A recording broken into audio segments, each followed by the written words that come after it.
Great Swamp Massacre, Narragansett vs. Puritan, 1675. The sound of 1,000 boots crushing frozen snow echoes through the Rhode Island wilderness.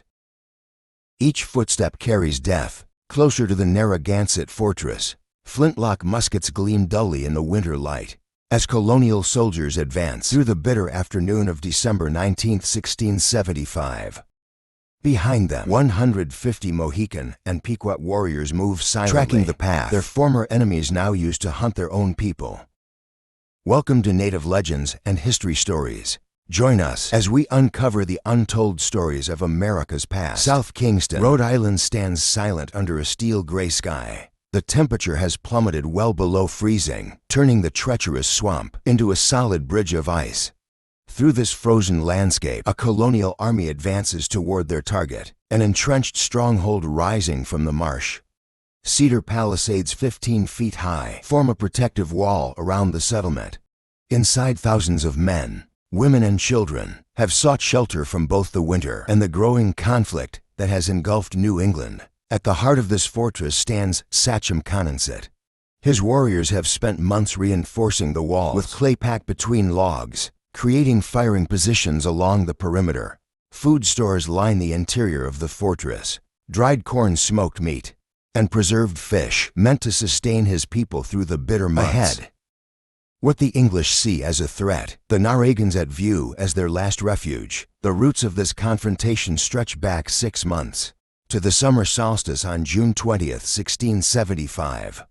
Metacom, known to the English as King Philip, launched the first strike in what would become a desperate bid for survival.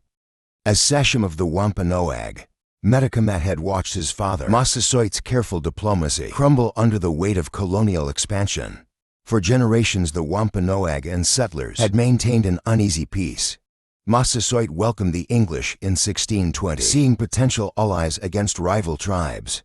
Trade flourished. English cloth and metal tools exchanged for native furs and corn. The settlers and natives shared hunting grounds and fishing spots. Wampanoag guides taught colonists to plant corn using fish as fertilizer, while colonial livestock roamed former native fields. But this balance shifted as more ships arrived from England.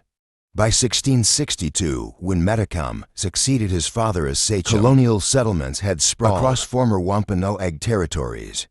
Fences divided ancient hunting grounds. Colonial cattle trampled native cornfields. The settlers' numbers swelled while diseases ravaged native populations. In 1671, colonial authorities imposed a treaty that stripped native tribes of their primary means of defense and sustenance, their firearms. The weapons weren't just tools of war, but essential for hunting and protecting crops from predators. Without them, native families faced starvation.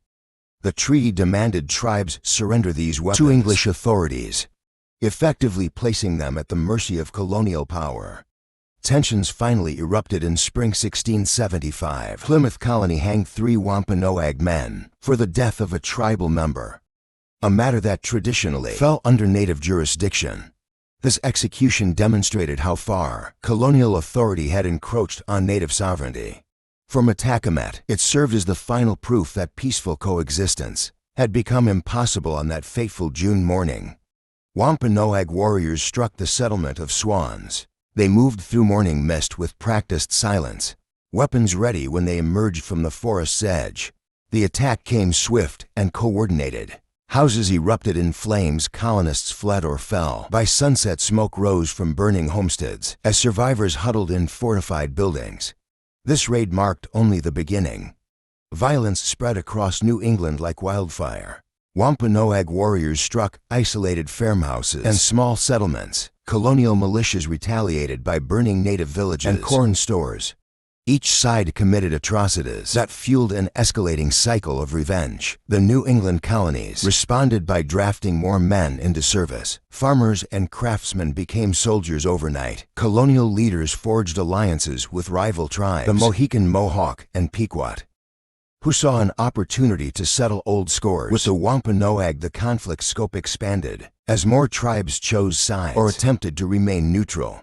The Narragansett tribe under Sachem Conanchet initially tried to stay out of the growing war. In October 1675, they signed a neutrality treaty with Massachusetts. Bay Colony. The agreement promised peace, but colonial leaders remained suspicious. The Narragansett controlled strategic territory between warring parties. Rumors spread that they sheltered Wampanoag refugees fleeing colonial forces. By December, colonial patience had run out. The frozen swamp offered an opportunity to strike before spring thaws made the terrain impassable. On December 18th, colonial forces gathered at Richard Smith's trading post. The Massachusetts contingent brought 500 men, including 70 mounted cavalry. Plymouth contributed 150 soldiers. Connecticut provided 300 English troops and 150 native allies. Many of these men were veterans of previous battles. In King Philip's War, some had fought in the English Civil War. They came armed with flintlock muskets, pistols, and swords. Heavy winter clothing protected them from the cold, but would hamper movement in close combat. Each man carried ammunition, food, and basic medical supplies. Narragansett scouts tracked the army's approach, reporting its size and direction to Sachem Conanchet. The fortress's defenders prepared for battle, distributing arrows and loading muskets acquired through decades of trade. Warriors took positions along the walls, while women and children moved deeper into the settlement's interior. Throughout the autumn months of 1675, Pequot Sachem made regular journeys to Narragansett territory. They traveled in small groups of 3 or 4, arriving at dawn with offerings of wampum and trade goods. Their true mission lay in diplomatic pressure, attempting to draw the powerful Narragansett tribe into the expanding conflict. Each meeting with Narragansett leaders lasted hours. Conducted in the traditional manner around council fires, the Pequot emissaries spoke of ancient alliances, shared hunting grounds, and the growing threat of colonial expansion. The Narragansett maintained their stance of neutrality through these negotiations. Inside their fortified villages, however, another story unfolded.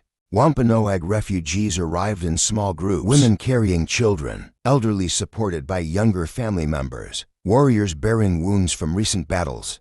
The Narragansett provided shelter, food, and medical care, honoring traditional obligations to fellow tribes. Despite the political risk, colonial settlements surrounded Narragansett territory. On 3 sides, English farmers watched with growing unease as native travelers moved through the borderlands between communities. Reports reached colonial authorities describing armed warriors traveling at night, increased hunting parties near English settlements, and suspicious gatherings in remote locations. The reality of 3,000 potentially hostile natives living within striking distance of colonial towns sparked fear throughout Rhode Island. In early November, Governor Josiah Winslow took decisive action. He assembled a combined force from Plymouth, Massachusetts, and Connecticut militia. The column numbered 150 men, armed with muskets and carrying 10 days' provisions. They moved methodically through Narragansett territory, burning any village they encountered. Native dwellings collapsed in flames. Food stores critical for winter survival were destroyed or confiscated. The message was clear: neutrality would not protect the Narragansett from colonial retribution. The militia's advance drove many Narragansett east toward the coast. Families abandoned their homes with only what they could carry, seeking refuge in the tribe's primary stronghold deep within the Great Swamp. Inside this fortress, Stonewall John, the Narragansett master builder, had spent months overseeing construction. His nickname stemmed not from stubborn diplomacy, but from his extraordinary skill with stone and timber. Under his direction, workers raised 15-foot palisades reinforced with clay. Between the logs, a complex of wigwams housed hundreds of families. Storage buildings protected food supplies for the winter ahead. Colonial authorities demanded the Narragansett surrender all Wampanoag refugees. Representatives from both sides met 5 times over 2 weeks. Each meeting grew more heated than the last. The Narragansett leaders, bound by sacred traditions of hospitality and tribal loyalty, refused to hand over those who had sought their protection. Stonewall John, participating in his last diplomatic effort, ended negotiations with a clear statement. The Narragansett would not become instruments of colonial justice against their own people. On December 5, 10th, an arrogance at war party struck the Jerry Boole blockhouse. The stone fortification previously thought impregnable fell to a coordinated assault. Warriors used fallen trees as cover, maintaining steady musket fire, while others worked their way closer to the walls. When they breached the defenses, the fighting turned brutal.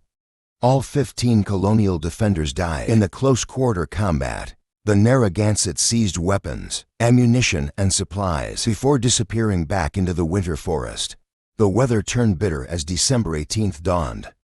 At Petticoat Scut below Tower Hill, colonial forces assembled for their response. The Massachusetts contingent arrived first. 500 men, including 70 cavalry, mounted on locally bred horses, adapted to the harsh New England winter. Each rider carried a sword and 2 pistols, with additional ammunition in saddlebags. The infantry bore muskets, 50 rounds each, and 3 days' food rations. Plymouth Colony contributed 150 infantry.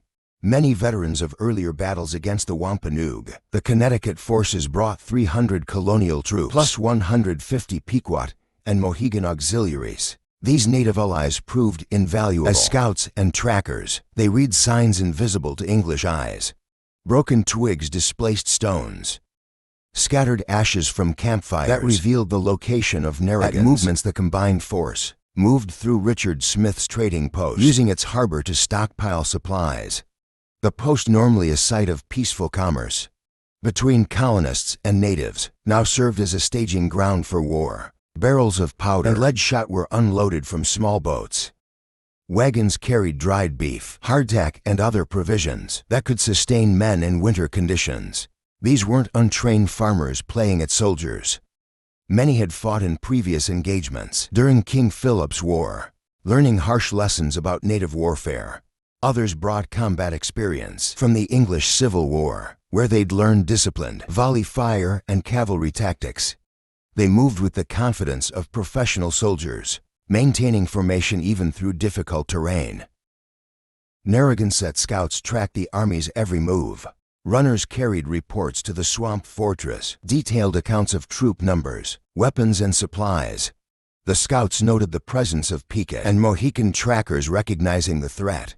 These skilled warriors posed to the Narragansett security. Inside the fortress, preparations accelerated. Warriors stockpiled arrows near defensive positions. Women filled vessels with water to fight potential fires. Children and elderly were moved to the most protected areas of the settlement. The colonial army's objective remained unclear to the Narragansett leaders. Some scouts reported hearing talk of forcing a new treaty. Others suggested the English plan to disarm the tribe entirely. The uncertainty complicated defensive preparations. How does one prepare for negotiation in battle? Simultaneously, the answer came from hard experience. Trust actions over words. The size of the colonial force, its composition, and its timing all pointed to hostile intent. Rhode Island's colonial population watched these developments with growing anxiety. They had witnessed the brutality of King Philip's War, first-hand burned farms, ambushed travelers, mutilated bodies left as warnings. The Naugaset's considerable military strength, combined with their uncertain loyalty, represented a potential catastrophe. Yet few suspected that the next day's confrontation would surpass all previous violence in scope and savagery. Dawn crept over Wickford settlement, painting the snow-covered ground in shades of steel gray. Inside a wooden blockhouse, a captured Narragansett scout knelt before colonial officers, his breath forming clouds in the frigid air. Under threat of death, his whispered words revealed the secret his people had guarded, the location of their winter fortress, deep within the great swamp. The morning of December 19th arrived. Bitter and unforgiving wind howled through bare trees as colonial forces assembled, their boots crunching on ice-crusted snow. The captured scout led them forward, his shoulders slumped in defeat. Behind him, the colonial army stretched like a dark serpent through the winter landscape, muskets gleaming dully, leather creaking in the cold, hundreds of boots marking the virgin snow. They crossed Tower Hill as weak sunlight struggled to pierce heavy clouds. The Chepachet River lay frozen before them, its surface a treacherous mirror. Several men slipped on the ice, their muskets clattering against frozen ground. The cold bit deeper with each passing hour. Some soldiers, their limbs growing numb and useless, had to be carried back to camp by their comrades. Their groans of pain were swallowed by the howling wind. Yet what seemed a curse proved a blessing in disguise. The frozen swamp, typically an impassable morass of mud and tangled vegetation, had transformed into a solid path. Where men would normally sink to their waists in black water and suffocating mud, they now walked on nature's bridge of ice. This discovery sent a ripple of excitement through the ranks. Voices grew louder, movements more purposeful. As if the very ground had conspired to aid their advance, the relative silence shattered without warning. Musket fire cracked from the tree line, the sound sharp and brutal in the winter air. Narrowset scouts materialized from the forest, like ghosts firing and falling back. Drawing the colonels forward, powder smoke hung in the cold air, mixing with the soldiers' frozen breath. The woods echoed with shouts, musket fire, and the meaty thud of bullets finding their marks. Through gaps in the trees, the English caught their first glimpse of the Narragansett stronghold. Cedar palisades rose from the frozen swamp like the walls of a primitive castle. Clay packed between logs caught the wan sunlight, giving the walls a dull sheen. Before the fortress lay a defensive work of brushwood and felled trees, branches interlaced to create a natural barrier. Captain Mosley, leading the Massachusetts company at the columns, had urged his men forward. In pursuit of the retreating scouts, the warriors had led them straight to the fortress's entrance. And only too late did Mosley realize the trap. A storm of arrows darkened the sky. Musket fire erupted from hidden positions along the wall, the air filled with the screams of wounded men, the sharp crack of flintlocks, and the whistle of arrows. The Massachusetts men staggered under the onslaught.